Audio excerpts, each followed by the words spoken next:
제가 오래전에 청년 시절에 있었던 일인데요.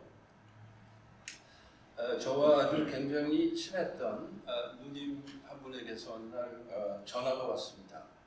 얼마 후에 그 누님이 결혼을 하는데 저보고 와서 결혼식 축가를 불러달라 그랬습니다. 그래서 제가 기쁜 마음으로 그렇게 하겠다고 했습니다. 이미 그 당시에 이제 결혼식 축가를 제가 부른 적이 꽤 많이 있기 때문에 솔로로도 부르고 우리 친구들하고 중창으로도 부르고 그래서 경험이 많이 있었고 또 그 누님이 이제 저에게는 그림을 가르쳐준 이제 선생님 같은 분이었기 때문에 당연히 그렇게 하겠다고 했습니다. 그런데 이 누님의 신랑들 분의 집안이 그 당시에 천도교 집안이었어요. 그래서 이제 그 결혼식을 어디서 했느냐 하면은 여러분 혹시 옛날에 한국에서 지나가다 보신 적이 있으실 텐데 그 천도교 수훈회관이라고 있습니다. 그 종로 쪽에 있었는데 그 천도교와 그 동학의 창시자인 최재우의 호가 수훈이죠. 그래서 이제 수훈이라고 붙인 거예요. 그러니까 이제 그 동학 천도교 쪽에서 유명한 분들이 이제 최재우 그리고 손병희 이런 분들이 유명하죠. 3.1운동 때 기미 독립선언서를 선언한 대표가 손병희였잖아요. 그 사람들이 다 이제 동학이고 뭐 천도교도 이제 그랬습니다. 그래서 제가 평생 처음이자 아마도 마지막으로 그 천도교 교회에 들어가 본 거예요. 그래서 들어가 보니까 내부가 우리 교회들하고 굉장히 비슷했어요. 십자가만 걸어놓으면 뭐 교회랑 똑같죠. 그런 모습입니다. 그래서 이제 거기서 축가를 부르게 됐는데 요즘에는 결혼식 축가가 굉장히 많이 다양해졌더라고요. 그런데 그때는 이제 교회에서 결혼식을 할 경우에는 이제 찬송과 관련된 축가를 주로 불렀고요. 교회 밖에서 결혼할 경우에는 축가가 이제 가곡을 주로 많이 불렀어요. 그 당시 오래전 얘기죠.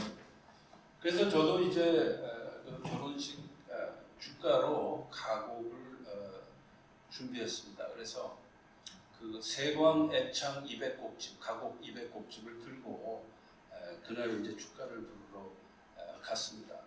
근데 결혼식 전에 그 수훈회관의 직원이고 당연히 이제 천도교도겠죠. 저한테 오더니 묻는 거예요. 오늘 축가를 부르실 분입니까? 그래서 그렇다고. 이제 피아노 옆에 제가 있었기 때문에 그랬더니 오늘 무슨 곡을 부를지 제가 좀 봐도 되나요? 그래서 제가 이제 그 악보를 이렇게 보여줬어요. 뭐 그 사람이 뭐 음악에 대해서는 잘 모르는 분인지 모르겠는데 이렇게 보더니 찬송가 아니죠? 이렇게 물어보는 거예요 저한테. 왜냐하면 천도교 수훈회관, 그러니까 천도교의 총본산인 수훈회관에서 결혼식을 하는데 혹시 제가 찬송가로 부를까봐 이제 그게 걱정이 됐던 것 같아요. 그래서 이건 가곡이라고 제가 이제 설명을 했습니다. 제가 그래도 평생 축가를 꽤 여러 번 불렀는데 아마 검열 당하고 축가 부른 건 그때가 처음이자 마지막인 것 같아요. 자, 그분들 입장에서 생각을 해보면은 그 당연한 거죠.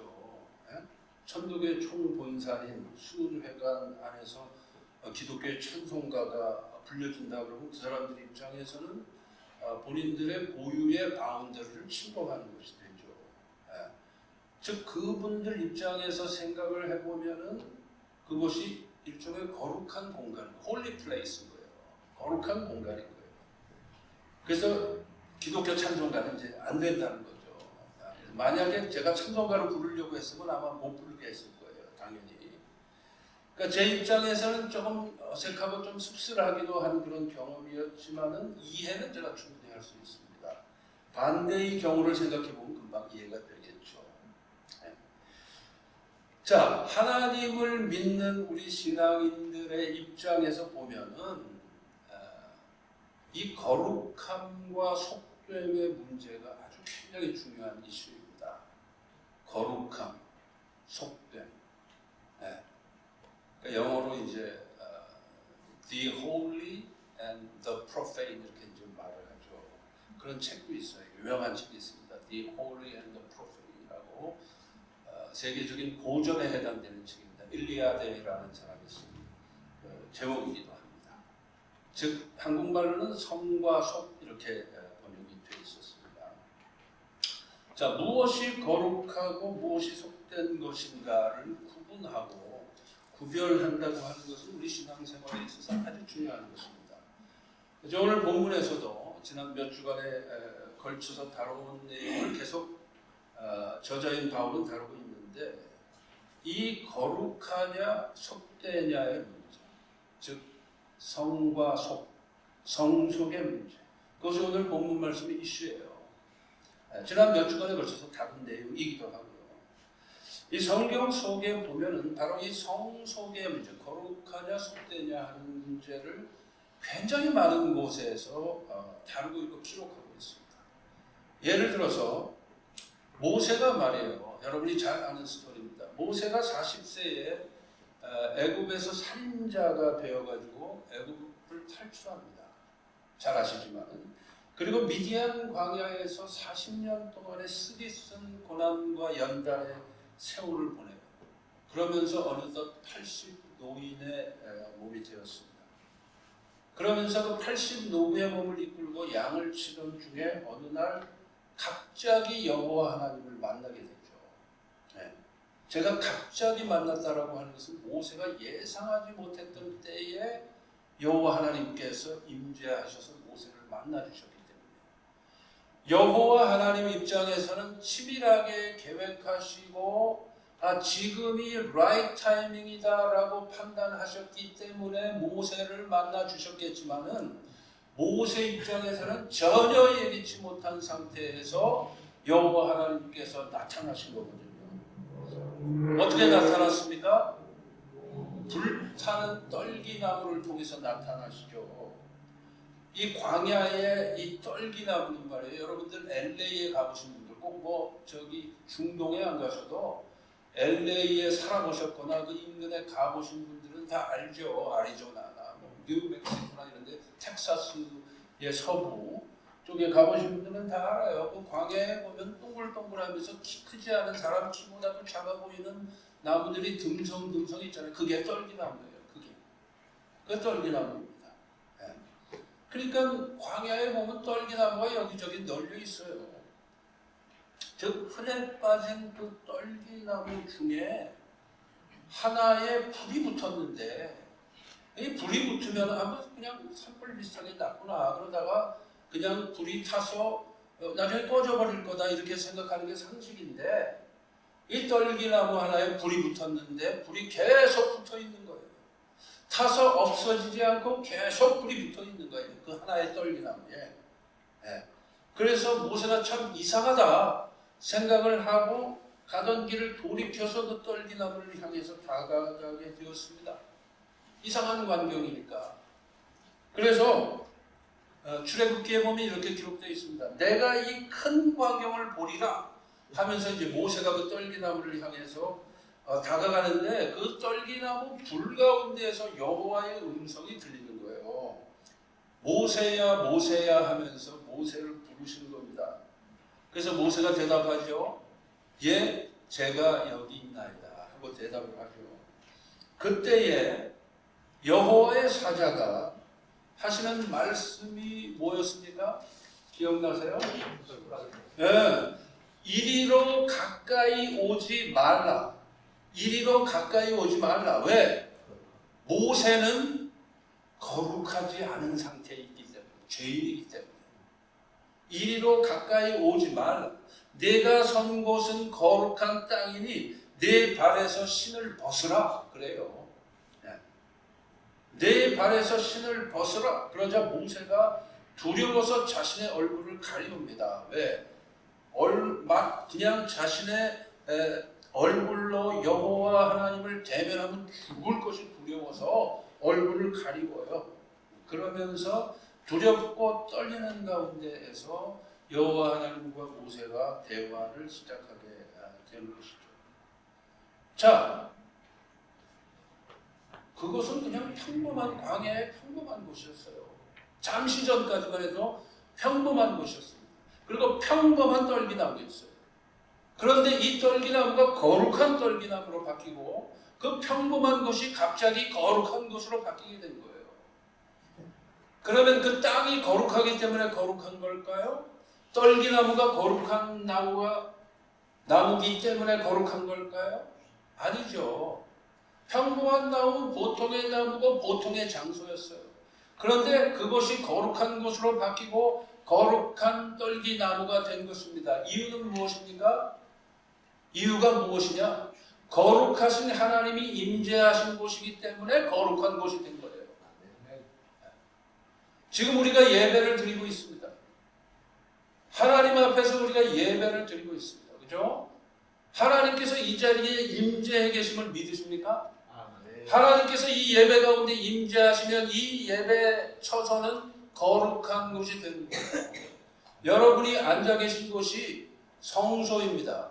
거룩한 곳, 성소. 제가 서 있는 이 강단은 지성소예요. 우리 전도사님이 조금 전에 이 지성소에서 집례를 하시다가 지금 성소로 내려가시는 예를 들자면 그렇다는 거예요. 이곳이 거룩한 곳이라고. 왜? 이유는 하나, 거룩하신 하나님이 임재해 계신 곳이기 때문에 그렇다는 거죠. 왜 그 떨기나무가 거룩한 떨기나무가 되었으며 그 장소가 광야에 널려있는 여느 장소와 똑같은 그 장소가 왜 갑자기 거룩한 곳이 되었느냐? 이유는 거룩하신 하나님께서 임재해 계셨기 때문에 그런 것이다. 그렇죠?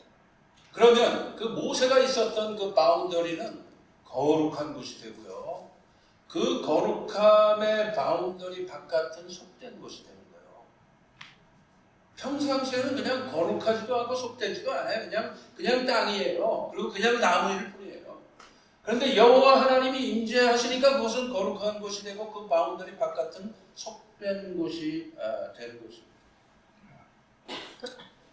자, 그렇게 보면은 이 예배실이 거룩한 곳, 예배실과 친교실 사이에는 장막이 쳐져 있는데, 그럼 저 친교실은 속된 곳이냐? 어떻게 생각하세요? 저 친교실도 저는 거룩한 곳이라고 믿습니다. 왜? 구원받은 성도들의 모임 장소이기 때문에 저것도 거룩한 곳. 아멘입니까? 교회 바깥을 나가면 길거리는 속된 것? 한번 곰곰이 생각해 보세요. 제가 일주일 동안 숙제로 드리겠습니다. 교회 바깥은 속된 곳이고 교회 안에는 거룩한 곳인가? 어떨 때 거룩한 곳인가? 교회 바깥으로 나가면 속된 곳 같지만 내가 걸어가는 그곳에 갑자기 여호와 하나님께서 임재해 계시면 그곳은 거룩한 곳으로 바뀐다는 것이죠. 광야의 한 부분이 거룩한 곳이 된 것처럼. 자, 다른 경우를 한번 봅시다. 야곱의 경우를 보면요, 이 야곱이라는 사람은 참 꽤 많고, 참 어떻게 보면 문제 많은 인물이었어요, 이 야곱이. 그래가지고 형의 복을 다 빼앗아 버렸잖아요. 그러다가 그 형의 살해 위협 때문에 도망칩니다. 외삼촌이 있는 500마일 떨어진 하란을 향해서 도망쳐요. 그러니까 도망치다가 첫날 밤이 되었는데 어둠이 차지하고 행로에 지쳐서 돌베개를 하고 잠이 듭니다. 그리고 꿈속에서 여호와 하나님의 임재하심을 체험해요. 그리고 그곳에서 하나님의 언약을 받아요. 이 야곱이, 이 무지렁이 같은 야곱이 거룩하신 하나님의 언약을 받는다고요. 바로 그 돌베개 베고 누웠던 그 행로의 평범한 어느 곳에서. 그러자 잠에서 깨어난 야곱이 스스로에게 외칩니다. 뭐라고 외치느냐? 두렵도다 이곳이요. 왜 두렵죠? 죄인이 거룩하신 하나님의 임재하심을 체험했기 때문에 두려운 거죠. 그렇죠? 두렵도다 이곳이요. 이것은 다름 아닌 하나님의 집이요. 이는 하늘의 문이로다 그래요. 혼자서 독백하면서 그렇게 말을 합니다. 그리고 자기가 잠들었던 그곳에다가 그 장소에다가 이름을 지어요. 그 이름이 뭡니까? 하나님의 집이라는 뜻의 베델. 그래서 그때부터 그곳이 베델이 되는 거예요. 나중에 이제 이스라엘의 중요한 도시가 되지만 한참 세월이 흐른 후에.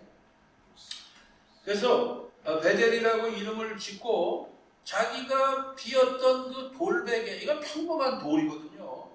근데 그 평범한 돌인 그 돌베개를 가져다가 기둥으로 세우고 거기에다가 기름을 붓고 제단을 쌓고 그 앞에서 하나님 앞에 제사를 드립니다. 예배를 드려요. 그러자 그곳은 거룩한 곳으로 바뀌게 됩니다. 왜? 거룩하신 하나님의 임재하시는 집이 되었기 때문에, 베델이 되었기 때문에.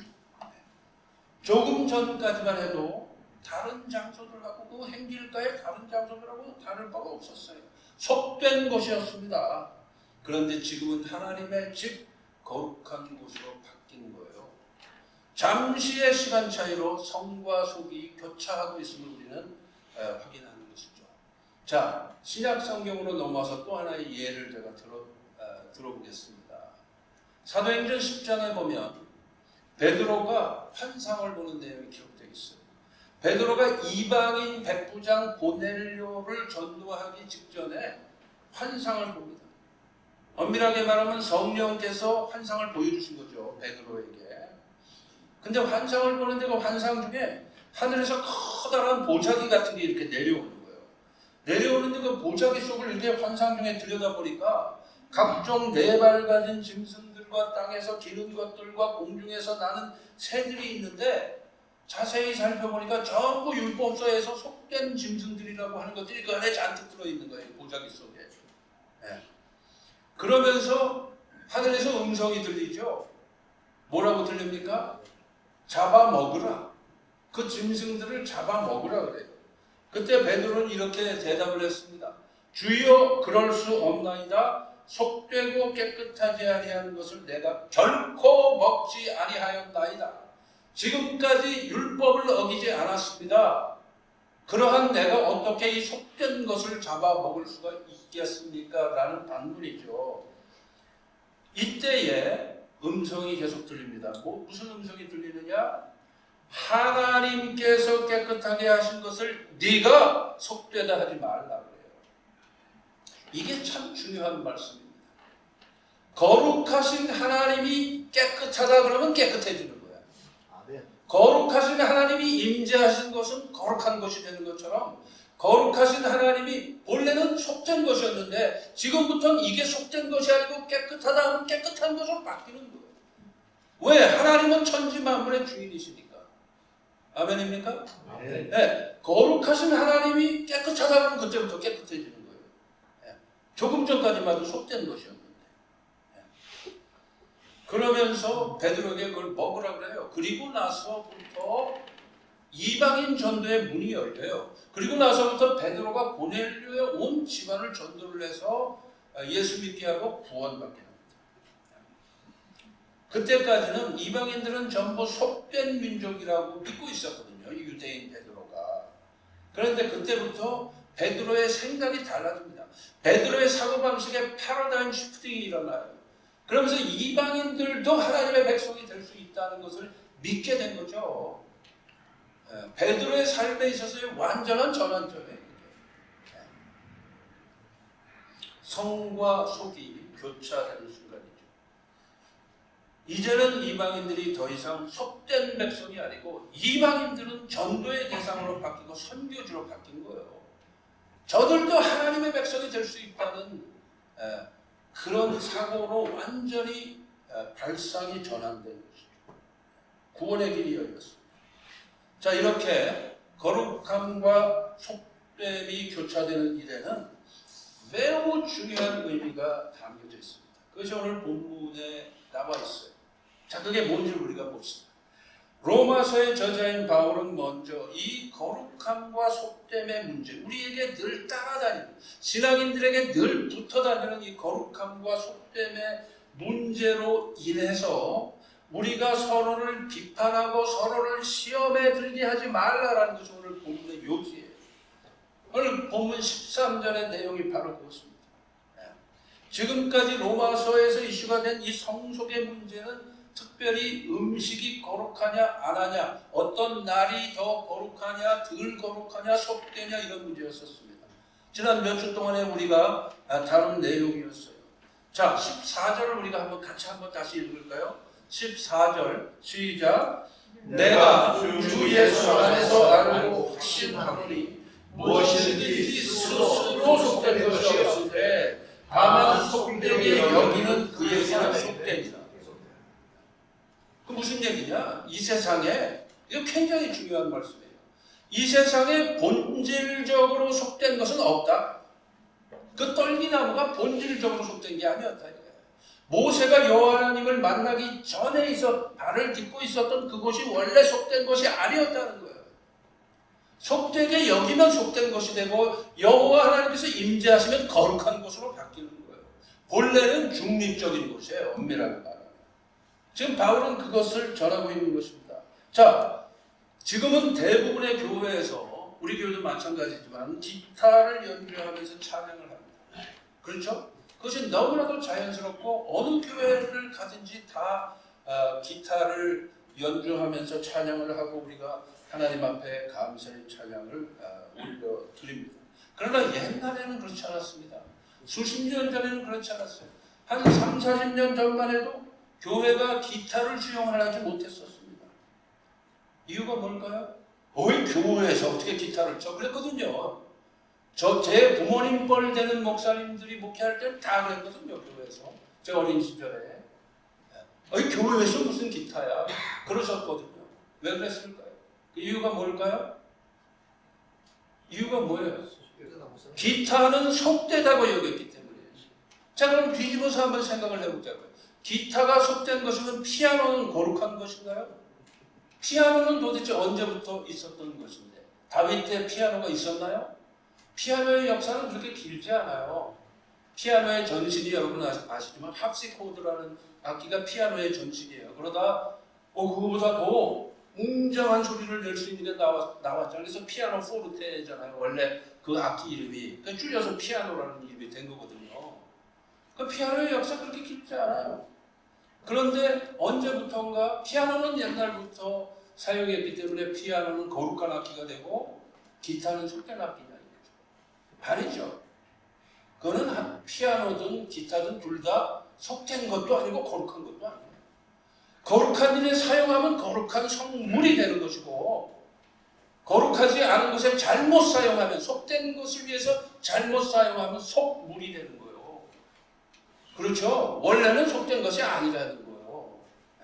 그걸 우리가 분명히 알아야 되겠다라는 거예요. 베토벤은 말이에요. 여러분이 잘 아시는 베토벤이 기타에 대해서 뭐라 그러는지 아세요? 참고로. 베토벤의 별명이 뭐예요? 악성이잖아요. 악성. 음악의 성자다 그런 뜻이에요. 악성. 베토벤이 뭐라 그랬냐? 기타는 작은 오케스트라다. 그렇게 말했어요. 그 기타가 대단한 악기라는 거죠. 기타를 쫙 연주하면 오케스트라가 연주하는 것과 같은 그런 효과가 있다는 거예요. 그래서 기타는 작은 오케스트라다라고 말할 정도로 아주 기타를 훌륭한 악기로 인정을 했죠. 자, 복음 성가가 처음 나왔을 때 교회에서 거부감을 많이 표출했었습니다. 어떻게 대중음악의 멜로디를 교회에서 사용하느냐, 그런 일로 성과 속이 교차되고 있었죠. 하지만 지금은 대부분의 교회에서 다 복음 성가를 부릅니다. 우리가 성탄절이 되면은 많이 연주도 하고 듣는 핸델의 메시아도 핸델이 메시아를 작곡할 당시에 그 세상에 있는 멜로디에서 따와가지고 핸델의 메시아를 작곡했습니다. 성과 속의 문제는 우리가 생각하는 것보다는 굉장히 복잡하죠. 그렇기 때문에 우리가 말씀에 비추어서 우리의 삶의 기준인 진리의 말씀을 가지고 이 모든 것을 판단할 수 있어야 되는데 마침 오늘 본문이 그것을 분명하게 가르쳐주고 있습니다. 무엇이냐? 근본적으로 속된 것은 없다. 근본적으로 속된 것은 없다. 기타가 근본적으로 속된 게 아니다. 피아노가 근본적으로 거룩한 것도 아니다. 피아노나 기타는 악기일 뿐입니다. 악기일 뿐이에요. 음식이 근본적으로 속된 음식이 있고 거룩한 음식이 있는 게 아닙니다. 오늘 이 말씀을 빌어서 해석하자면 어떤 날이 근본적으로 거룩하고 근본적으로 속된 날은 없다. 날은 날일 뿐이다. 그것을 우리가 거룩하게 사용하면 거룩한 것이 되고 속되게 사용하면 속된 것이 된다는 거예요. 그것이 오늘 말씀을 통해서 하나님께서 우리에게 주시는 분명한 신앙적 원칙이에요. 자, 20절을 봅시다. 20절. 음식으로 말미암아 하나님의 사업을 무너지게 하지 말라. 만물이 다 깨끗하되 거리낌으로 먹는 사람에게는 악한 것이라 그랬습니다. 자, 23절을 제가 또 읽습니다. 의심하고 먹는 자는 정죄되었나니 이는 믿음을 따라 하지 아니하였기 때문이라. 믿음을 따라 하지 아니하는 것은 다 죄니라. 그러니까 음식을 먹더라도 야 이거 거룩하지 않은 음식인데 하는 마음이 마음속에 있는데 그 음식을 먹으면 그건 죄라는 거야. 음식을 먹더라도 떳떳하게 먹어야지. 이거 분명히 찜찜한데 이거 거룩한 음식 아닌 것 같은데 그리고 그 음식을 남들이 먹으니까 왕따 당할까봐 같이 먹는다. 그리고 죄라는 거예요. 좀 예를 들어서 설명하면 그런 거예요. 예. 마찬가지로 이거 복음성가 이거 하나님께서 인정하시는 거 아니야. 그러고 부르면 안 된다 이거예요. 그게 아니다 이거죠. 감사함으로 하나님께서 나에게 허락하신 찬양이요 하나님께서 나에게 허락하신 음식이다. 그리고 찬양하고 음식을 먹으면 되는 것이다. 분명한 거예요. 복잡하게 생각할 거 없는 거예요. 그래서 만약에 마음속에 복음성가를 부르는 게 만약에 거리낌이 있다 그러면 찬송가만 부르면 되는 거예요. 그러면 되는 거예요. 복잡하게 생각해요. 그러나 이제 우리 교회는 그런 분이 아무도 안 계시기 때문에 우리는 감사함으로 열심히 복음성가로 하나님을 찬양하는 것입니다. 자, 모세가 하나님을 만난 곳이 거룩한 곳이면 지금도 그것이 거룩해야 되는데 우리는 거기가 어딘지도 몰라요. 야곱이 돌단을 쌓은 곳이 베델은 맞지만 그 인근은 알지만 정확하게 어딘지 몰라요. 그건 무슨 얘기냐? 그 상황 속에서 그 순간 모세에게 야곱에게 거룩한 곳이었던 것이죠. 그 의미가 우리에게 중요한 것일 뿐인 것이죠. 그런데 그보다 더 중요한 건 뭐냐? 하나님의 임재하심의 목적, 거룩하신 하나님의 임재하심. 그래서 그곳이 거룩한 곳이 되고 그 시간이 거룩한 시간이 되는 그 임재하심의 목적, 그걸 우리가 분명히 알아야 되는데 그 거룩함의 나타남은 그 모든 거룩함의 그 사건들을 보면요 공통점이 있어요. 그건 뭐냐면 사람을 살리는 일이 있었다. 모세가 불타는 떨기나무 가운데 여호와 하나님을 만난 직후에 모세는 하나님으로부터 소명을 받습니다. 그 소명이 뭐예요? Let my people go. 내 백성을 가게 하라. 내 백성을 해방시켜라 라는 메시지를 바로에게 가서 전하라는 거였잖아요. 즉 다시 말하면 이스라엘 백성의 구원의 사역이 시작되는 거였거든요. 그걸 위해서 거룩하신 하나님이 그곳에 임재하신 거거든요. 그러니까 거룩하신 하나님의 임재하심의 목적에는 항상 사람을 살리는 일이 있었다. 베드로에게 환상 중에 나타나신 그 하나님께서 있으셨기 때문에 그 이후에 나타난 것이 뭐냐? 이방인 선교의 문이 열렸다. 야곱에게 그 베델에서 나타나신 그 하나님은 그 야곱과 언약을 맺으시고 그 이후에 야곱을 통해서 이스라엘이라는 민족을 만드시고 하나님의 구속 사역을 시작하시는 거거든요. 공통점이 뭐냐? 다 사람 살리는 일이 있기 전에 여호와의 임재하심이 있었다. 그래서 그것이 거룩한 것이 되었다. 그 타이밍이 거룩한 타이밍이 되었다라는 것이죠. 그걸 우리가 기억하는 것이 중요한 것이죠. 그렇기 때문에 항상 하나님의 임재하심은 사람을 살리는 일, 구원의 사역과 직결되어 있다라는 거예요. 그런데 우리가 그 거룩함과 속됨의 문제 때문에 사람을 살리는 그 하나님의 문제를 시험 들게 하면 되겠느냐? 아니다라는 거예요. 오늘 이 말씀을 통해서 바울이 우리에게 가르치는 바가 그거예요.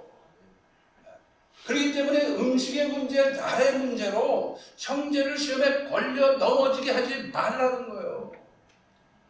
그러면서 결론적으로 17절에 보면 뭐라고 말씀하고 있느냐? 하나님의 나라는, 거룩하신 하나님이 임재하시는 그 하나님의 나라는 무엇이냐? 먹는 것과 마시는 것에 있지 않다. 즉 음식의 문제 때문에 하나님의 나라가 훼손당할 수 없다.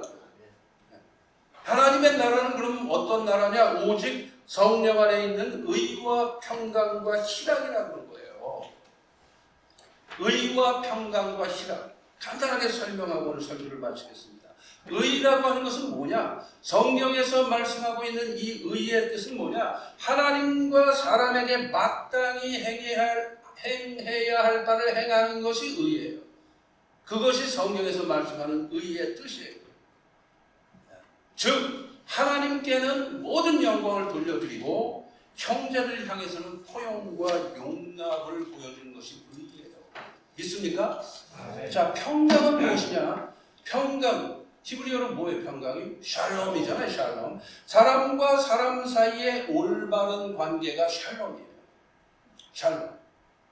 우리 유전도사님하고 저하고 사이에 껄끄러움이 하나도 없고, 좋은 건강한 관계로 있으면 유전도사님하고 저 사이의 관계가 샬롬의 관계가 돼요. 그게 평강입니다. 그게 평강. 형제와 형제, 자매와 자매 사이가 껄끄러움이 없고 서로가 서로를 인정해주고 포용해주는 관계, 그것이 샬롬이에요. 그게 하나님의 나라의 모습이라는 거예요. 믿습니까? 아멘. 희락이 뭐냐? 성경적인 희락의 뜻은 뭐냐? 희락, 기쁨. 성경적인 희락은요, 잘 들으세요. 굉장히 중요한 내용입니다. 성경적인 희락은 내가 행복한 게 아니에요. 내가 행복하고 내가 기쁜 게 아니고 다른 사람이 행복해하는 모습을 보는 내가 행복한 게 희락이에요. 내가 행복한 게 아니고 다른 사람이 행복해하는 그 모습을 보고 내가 행복한 게 희락이에요. 성경적 희락의 뜻이 그거예요. 옛날에 우리 한국이 참 가난했잖아요. 전 세계에서 제일 가난한 나라였습니다. 60년대에. 그렇죠? 저는 그 당시에 참 어린 나이였습니다만 지금도 기억을 해요. 대부분의 한국 가정들은 다 마찬가지였습니다. 가족들에게는 따뜻한 밥을 지어주고 어머니는 어떨 때 부뚜막에서 찬밥을 물에 말아 드셨습니다. 그래도 그 어머님들은 행복해 하셨습니다. 왜? 가족들의 입에 밥이 들어가기 때문에 본인은 찬밥을 드셔도 행복하셨던 거야. 남이 가족이 행복한 모습을 보고 내가 행복한 거. 그것이 희락이라니까요. 마찬가지로 우리가 그리스도 안에서 형제의 모습이 참으로 기뻐하는 모습이 될 때 내가 그것이 기쁘다. 남의 행복이 나의 행복이다. 그것이 희락의 뜻이에요. 그것이 하나님 나라의 모습이요 교회의 모습이어야 한다. 아멘. 오늘 이 말씀의 핵심적인 포인트는 바로 그것입니다. 자, 그래서 먹고 마시는 문제, 날의 문제, 그걸로 형제를 시험에 들게 하지 말라. 의와 평강과 희락, 이것이 바로 하나님 나라의 모습, 교회의 모습이어야 한다. 그게 바로 거룩한 모습이다. 그게. 거룩함은 거기에 있다는 거예요. 그렇지 않은 모습은 다 속된 것이라는 것입니다. 믿으십니까? 아멘. 기도하시겠습니다.